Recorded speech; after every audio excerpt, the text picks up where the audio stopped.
Хронична обструктивната белодробна болест е светски проблем и представува водечка причина за смрт во светот, веднаш по исхемичната болест на срцето и мозочниот удар. Имено, околу 3 милиони луѓе во светот годишно умираат токму од оваа болест, а во Македонија се проценува дека има околу 150.000 болни.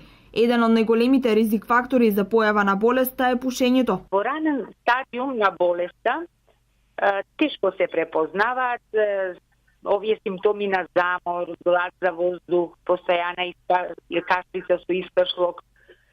Пациентот всушност ги смета дека тоа е нормално, дека е тоа резултат на старење или пак е резултат на како последица на пушењето. И ради тоа они всушност и не бараат помош и многу најчесто не доаѓаат.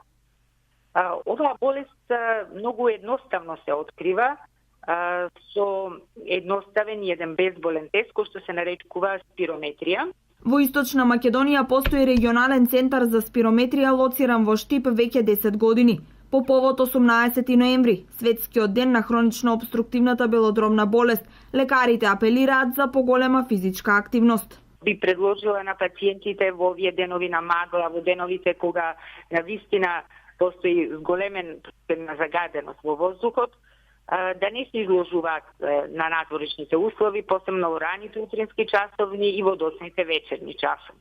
Навременото дијагностицирање и правилното лекување на болеста ќе го подобрат квалитетот на живот и животниот век на овие болни. Најчесто на удар на хронично обструктивната белодробна болест се повозрасните, но има и помал процент кој ја зафаќа помладата популација.